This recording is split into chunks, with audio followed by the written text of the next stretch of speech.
वाह, क्या आईपीओ है। शौर्य में सहयोगी मेरे साथ जुड़ चुके हैं रोज की तरह अपडेट देने के लिए कि किस तरह का एक्शन आईपीओ मार्केट में देखने को मिल रहा है। शौर्य बताइए क्या क्या अपडेट्स हैं और कोई आज नया आईपीओ भी खुला है या जो चल रहे हैं उनको लेके क्या अपडेट्स हैं?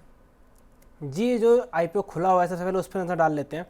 जो आईपीओ खुला हुआ है उसका नाम है एलाइड ब्लेंडर्स, और एलाइड ब्लेंडर्स अभी लेटेस्ट आंकड़ों के हिसाब से अगर नजर डालें तो 30% के आसपास भर चुका है।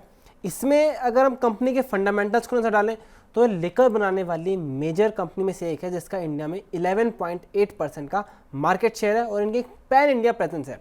इसके साथ साथ जो है टोटल 14 इंटरनेशनल मार्केट में भी कारोबार करते हैं। कैटेगरी वाइज देखें तो इनका 95% रेवेन्यू आता है विस्की से और 3% के आसपास आता है ब्रांडी से। अब इसके अगर स्ट्रेंथ की बात करें, एक काफ़ी ज़्यादा एक ब्रांड रिकॉल है, इंडिया के लार्जेस्ट कंपनीज में से एक है। लेकिन एक कंसर्निंग पॉइंट है कि इनका जो स्टर्लिंग रिजर्व और ऑफिसर्स चॉइस ब्रांड्स हैं जिनका नाम है, लेकिन इनका 80% रेवेन्यू सिर्फ एक ब्रांड से आता है, वो ऑफिसर्स चॉइस। हालांकि रिसेंट टाइम में नजर आया है कि उन्होंने अपना डाइवर्सिफाई करा है और अब इतना डिपेंडेंट नहीं है ऑफिसर्स चॉइस पे, लेकिन अभी भी काफ़ी ज़्यादा डिपेंडेंसी बनी हुई है।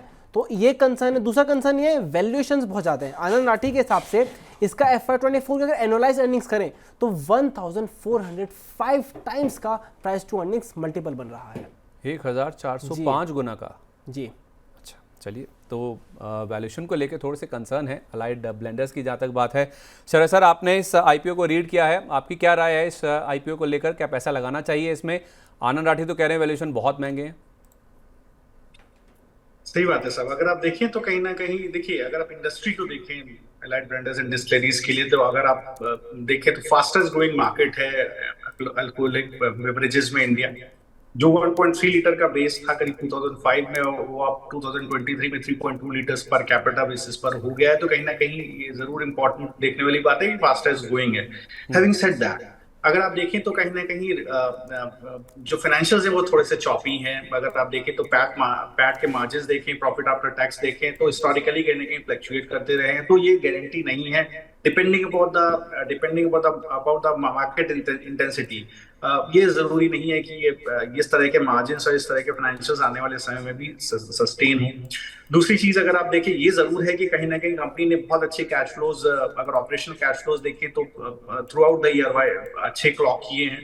बट ये बिल्कुल देखिए, ऑलरेडी आपने डिस्कस कर लिया है कि बिल्कुल महंगा है कहीं ना कहीं वैल्यूएशन। तो मुझे नहीं लगता कि ये कहीं ना कहीं लिस्टिंग के बाद स्टॉक को देखना चाहिए, इसके बाद ही उसके अंदर पोजीशन बनानी चाहिए। तो मुझे नहीं लगता कि सब्सक्रिप्शन के लिए सही चीज है। इससे पहले देखिए, आज के शो में आप देखेंगे तो हमने कई सारे स्टॉक्स ऐसे डिस्कस किए जहां पर लिस्टिंग के बाद एक बड़ा करेक्शन देखने को मिला, जबकि अगर आप ऑपरेशनली देखें तो कंपनीज के अंदर का परफॉर्मेंस बहुत अच्छा है। तो अगर महंगा स्टॉक लिस्ट हो जाता है तो इसके बाद कहीं ना कहीं प्राइसेस करेक्ट करते हैं एक्चुअल वैल्यूएशंस को देख करके, और इसके बाद रिटेल इन्वेस्टर उसके अंदर फंस जाता है। तो इस चीज को मुझे लगता है इस पर्टिकुलर आईपीओ के अंदर अवॉइड करना चाहिए।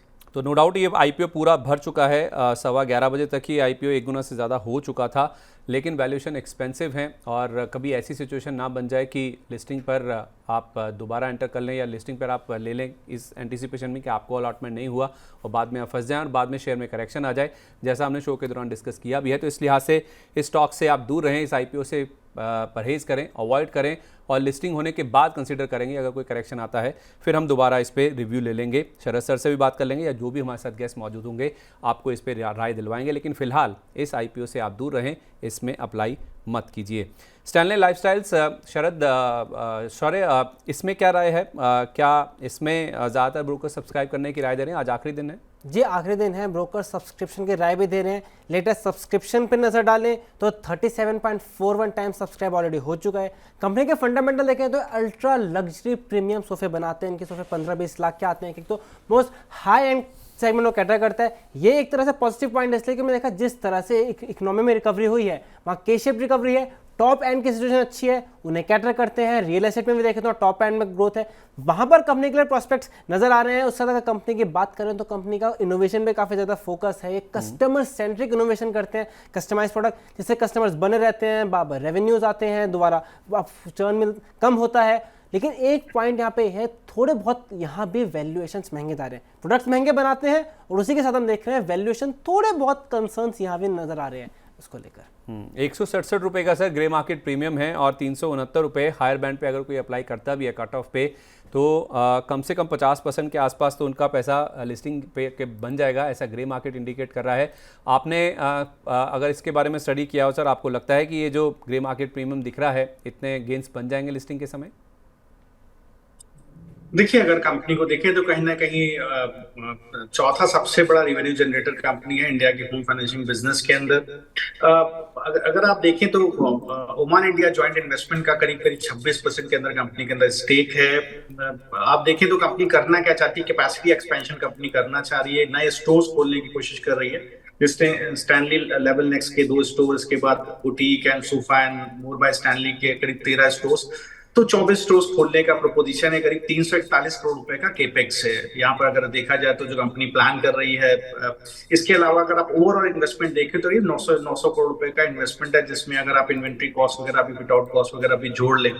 अगर आप ईपीएस देखें, वेटेड एवरेज ईपीएस देते तो 4.6 का आता। बिल्कुल सही बात आपने जिक्र की। देखिए 75 रुपए के पीई पर कहीं ना कहीं उससे महंगे पी पर लिस्ट होता हुआ कंपनी का प्राइस बैंड है। इंडस्ट्री पीयर पर कंपैरिजन नहीं है, कोई और कंपनी इस लेवल पे काम नहीं कर रही है, क्योंकि कहीं ना कहीं लाइफस्टाइल प्रोडक्ट है।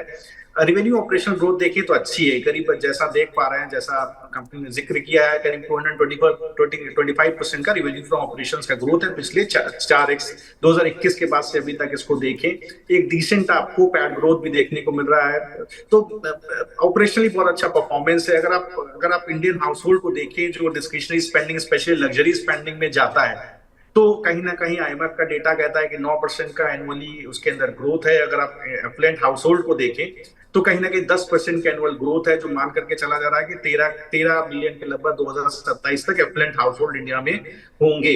अगर आप Indian furniture and home goods को देखें तो फाइनेंशियल ईयर 23 से 27 का जो प्रोजेक्शन है करीब 35% ग्रोथ का प्रोजेक्शन है, 27% ग्रोथ का प्रोजेक्शन है। तो ये सारी चीजें देखते हुए देखिए कंपनी को अच्छा विश्वास है कि सेल्स होगी, बट मेरे अपने डाउट्स हैं। मुझे ऐसा लगता है कि देखिए जब कॉम्पिटिटिव जब एंट्री बैरियर लो होता है किसी बिजनेस के अंदर, आप प्रोडक्ट ला सकते हैं। आपने कहीं ना कहीं पेंट इंडस्ट्री में देखी किस तरह से देखा, किस तरह से एशियन पेंट को धक्का लगा जब जेएसडब्ल्यू, बिरला सभी लोग पेंट के अंदर आ गए, क्योंकि कैपेसिटीज हैं। तो देखिए जब इस तरह की किसी के पास कैपेसिटी होगी, कोई भी ब्रांड आ सकता है। तो एंट्री बैरियर लो होने की वजह से हमें फोर्टस 5 फोर्सेस में हमने इस चीज को समझा है, तो कहीं कोई भी आ सकता है, तो वहां पर आपके मार्जिन तुरंत इंपैक्ट हो जाएंगे सर। तो इसलिए ऑलरेडी वह महंगा भी है, तो मुझे लगता है यहाँ पर भी मैं थोड़ा सा अपना नजरिया थोड़ा सा कंजर्वेटिव रखूंगा। मुझे लगता है लिस्टिंग हो जाने दीजिए, देखिए कैसा स्टॉक करता है, ठीक है, एक क्वार्टर परफॉर्म कर लेने दीजिए, इसके बाद ही इसके अंदर पोजीशन बनाइए।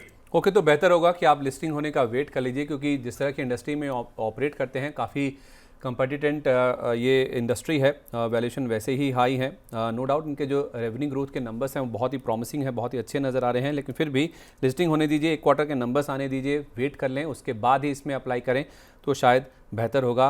फंस ना जाएं आप कहीं हायर वैल्यूएशन पे, क्योंकि अभी भी 75 के आसपास के वैल्यूएशन की जो डिमांड है वो कंपनी की ओर से की गई है, और जो प्रीमियम ग्रे मार्केट दे रहा है उसके बाद तो वैल्यूएशन और भी ज़्यादा महंगे होते हुए नज़र आ सकते हैं। तो ये तो बात हुई उन 2 आईपीओस की जो कि खुले हुए हैं या फिर आज बंद होने वाले हैं, लेकिन इस हफ्ते में कहाँ पे एक्शन देखने को मिल सकता है, कौन से आईपीओस खुल रहे हैं, शौर्य उसके बारे में बताइए। इस हफ्ते 2 आईपीओ खुल गए हैं और एक आईपीओ कल खुलने वाला है जिसका नाम है Vraj iron and steel. Vraj iron and steel की बात करें तो ये स्टील और मैन्युफैक्चरिंग के कारोबार में है, जो स्पॉन्ज आयरन, एमएस बिलेट्स और टीएमटी बार बनाती है व्रज बैंड के अंडर में। इसके बारे में बाकी डिटेल्स कल देंगे आपको, लेकिन अगर बेसिक आईपीओ में नजर डालें तो प्राइस बैंड है 195 से लेकर 207 रुपीज़ पर शेयर का, और टोटल इशू साइज है 171 करोड़ रुपए का। ओके, तो 171 करोड़ रुपए का जो इशू है सर, पूरा जो फ्रेश इशू है वो कंपनी के पास ही पूरा पैसा आता हुआ दिख रहा है, कोई भी इसमें ओएफएस का पार्ट नहीं, यानी कि मौजूदा निवेशक कोई शेयर नहीं बेच रहे हैं, पूरा पैसा कंपनी के पास ही आता हुआ दिखेगा। व्रज आयरन एंड स्टील में कल ये आईपीओ खुलेगा सर, 26 से 28 जून तक खुला रहेगा, क्या इसमें सब्सक्राइब करने की राय होगी आपकी? जी देखिए, जैसा डिस्कस किया कि कहीं ना कहीं देखिए अगर sponge iron, MS billets, TMT bars, captive power plant, basically capacity utilisation देखें तो एक्सेप्ट स्पॉन्ज आयरन जहां कैपेसिटी यूटिलाइजेशन करीब 95% का है, एमएस बिलेट्स में भी 80% का है, टीएमटी बार्स और कैप्टिव पावर प्लांट्स में कहीं ना कहीं 60%, 70%, 60%, 55% के आसपास के कैपेसिटी यूटिलाइजेशन है। मींस अगर ऑर्डर बुक कहीं ना कहीं ग्रो होती है तो मार्जिन्स में वो चीज रिफ्लेक्ट करेगी। और यहीं पर ही देखिए, अगर आप स्पॉन्ज बार्स एमएस बिलेट्स में देखें तो कंपनी कहीं ना कहीं कैपेसिटी एक्सपेंशन करना चाह रही है। तो ये दो चीजें बहुत इंपॉर्टेंट हैं। जहां पर कैपेसिटीज ऑलरेडी ओवर यूटिलाइज्ड है, मींस वहां ऑर्डर बुक मजबूत है, वहां पर कंपनी जो है अपना एक्सपेंशन करना चाह रही है। एक अच्छी स्ट्रेटेजी जिसके लिए पैसे रेस करी, इस चीज को मैं ज्यादा रैशनल मानता हूँ। देखिए, कैपेसिटी एक्सपेंशन के लिए जहां पर आपको लगता है सीधे सीधे ऑर्डर्स आपके पास हैं या डिमांड है, वो सीधे सीधे परकुलेट करेगी मार्जिन्स में, तो इस तरह के इन्वेस्टमेंट्स अच्छे होते हैं। अगर आप बेसिक ईपीएस भी देखिए तो 11 और 21 का ईपीएस रहा है 2023 और 22 में। एवरेज ईपीएस करीब 15.5 का है। हाँ, जो मैं देख पा रहा हूँ 2021 में करीब 4.5 का ईपीएस, मींस कहीं ना कहीं ऑपरेशनल परफॉर्मेंस धक्का लगा था। तो 15 का ईपीएस है कंपनी का। अगर आप ऑपरेशनल परफॉर्मेंस देखें तो 2021 में 2900 के लगभग मैं देख पा रहा हूँ 290 करोड़ का रहा है टोटल रेवेन्यू फ्रॉम ऑपरेशन, जो अब बढ़ करके करीब 4000 4,500 करोड़ के आसपास का हो गया है। अगर जो इनकी रिपोर्टिंग देखें तो एक अच्छा मार्जिन है, लगभग 21%, 15 से 21% का EBITDA मार्जिन है, जो डिसेंट है। तो बिजनेस वाइज मुझे ऐसा कोई दिक्कत दिख नहीं रही है। अगर आप मार्केट पीयर्स देखें तो कहीं ना कहीं Sharda energy minerals, Godavari power, Shyam metallics energy वगैरह हैं, तो ये उसी जोन में, इनके भी वैल्यूएशंस काफी महंगे हैं। तो ये करीब 21 के ईपीएस पर कहीं ना कहीं लिस्ट होने का प्राइस बैंड बना हुआ है। मुझे लगता है इसके अंदर एक बार कहीं ना कहीं एक अच्छा रहना चाहिए डिमांड। हैविंग सेड दैट, ये जरूर है कि किस तरह का लिस्टिंग गेन हमें दिखता है, ये जरूर आने वाले समय में दिखेगा। तो लिस्टिंग गेन के लिए इसको जरूर प्ले करना चाहिए। तो वो जैसे ही कल शुरू होगा, इसके बाद अपने आप मुझे लगता है संदीप की पता चलेगा ग्रे मार्केट प्रीमियम वगैरह, इसके बाद ये कॉल ली जा सकती है। ओके, तो लिस्टिंग गेन के लिए आप चाहें तो इसे प्ले कर सकते हैं। और जहां तक इसके ग्रे मार्केट प्रीमियम की बात है, तो शौर्य कितना ग्रे मार्केट प्रीमियम है इसका? जी, व्रज आयरन का ग्रे मार्केट में नजर डालें तो अभी 207 रुपीज़ के प्राइस पर 53 रुपीज़ का प्रीमियम है, यानी 25% के आसपास का प्रीमियम। तो 25% तो सर ग्रे मार्केट प्रीमियम भी इंडिकेट कर रहा है। आपकी क्या राय है सर, कितना हो सकता है आपके हिसाब से? जी बिल्कुल, मुझे लगता है बिल्कुल, अगर देखिए इसको एंटिसिपेट नहीं किया सकता, बट मुझे एक चीज के अंदर सबसे ज्यादा पसंद आई कि देखिए जब कहीं भी केपेक्स रिलेटेड इंडस्ट्रीज होती है, जहाँ केपेक्स हाई होता है, वहां क्या होता है, एंट्री बैरियर भी हाई होता है, तो कहीं ना कहीं कंपटीशन बहुत जल्दी नहीं आ पाते हैं। तो ऐसी इंडस्ट्रीज में मुझे लगता है कि यहाँ पर अगर आप जो तीनों आईपीओ हमने डिस्कस किए, मुझे लगता है व्रज आयरन का में एक ये चीज जरूर पॉजिटिव है। तो और जनरली कैपेसिटी एक्सपेंशन के लिए पैसा रेस कर रहे हैं, तो मुझे लगता है एक नॉच बेटर है। तो यहाँ पर एक बार जरूर इन्वेस्टमेंट किया जा सकता है। तो कैपेसिटी एक्सपेंशन के लिए चूंकि ये कंपनी पैसा ले रही है, पूरा फ्रेश इशू इन्हीं के पास आता है, वो दिखेगा, वो एक पॉजिटिव बात है, जिस वजह से लिस्टिंग गेन के लिए व्रज आयरन एंड स्टील को आप अप्लाई करके चल सकते हैं। तो आईपीओ से जुड़े इस खास सेगमेंट को यहीं पे समेटते हैं। शौर्य, आपका बहुत बहुत धन्यवाद आज हमारे साथ जुड़ने के लिए। तो वाह के आईपीओ में आज के लिए बस इतना ही। वाह क्या आईपीओ है।